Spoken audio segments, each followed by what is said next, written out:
My neighbors say they've known my son for years. I've never had children. How old must he be now? 8? 9? I stared at my neighbor, Mrs. Babbage, completely confused. She smiled warmly. You're a cute little guy. I saw him biking down the lane earlier. He must be in grade 4 now, right? I had no idea what she was talking about. I played along just to end the conversation.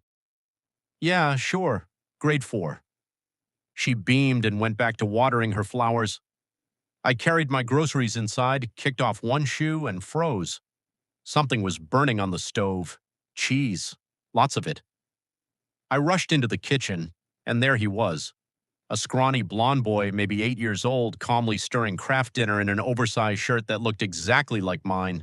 I almost screamed. Who the hell are you? What are you doing in my house? He turned around with huge, scared eyes. Papa, what do you mean? I'm here. I'm making your favorite chili cheese. Russian accent. My clothes on his body. My brain exploded. His name was Dmitri. He swore I was his father. Said there used to be a mother, but he barely remembered her. Only me. You've been Papa my whole life. I tried to explain it was impossible. Every time I did, he started crying, clinging to me, begging me to remember him. Then my own mother called.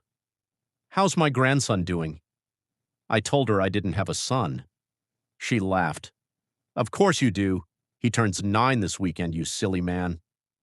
I hung up shaking. For 10 minutes, I kept asking where his real parents were. He just looked terrified and kept repeating, How did you forget me, Papa?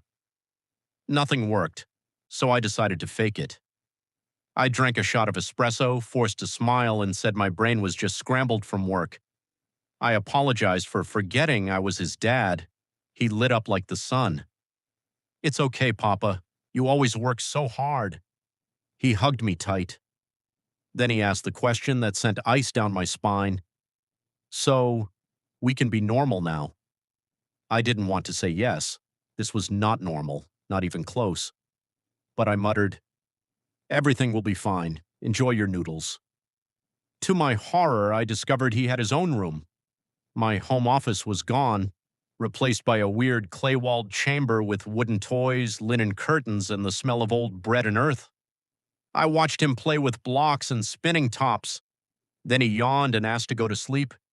He didn't want pajamas. He just hopped into a straw-like bed and reached for my hand. His fingers were ice-cold and clammy. I held it. He softened, smiled, and whispered, Thank you, Papa. I'm so glad you can be my papa. Good night. I backed out slowly. Through the crack in the door, I heard soft, childlike snores. He was asleep. That night, I called my coworker, Pat.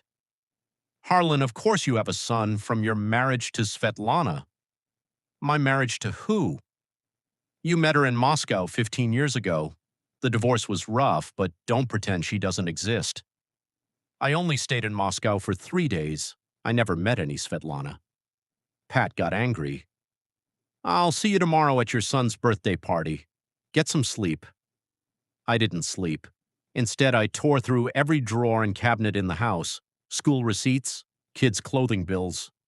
Photos of me and this boy at different ages, all hanging on the walls. The world was rewriting itself around him. The more I searched for proof he wasn't mine, the more evidence appeared that he was. Then Dmitri woke me up from the couch. Uncle Boris is here. I looked out the window. A huge blond man and a crowd of relatives in traditional clothes were standing on my lawn, speaking rapid Russian, carrying gifts and smiling. Hello, Harlan, the big man shouted. We are here for birthday. Behind them stood a pale woman with dead eyes. Svetlana. She walked straight up to me, grabbed my arm with freezing fingers, and whispered in perfect English, Say it.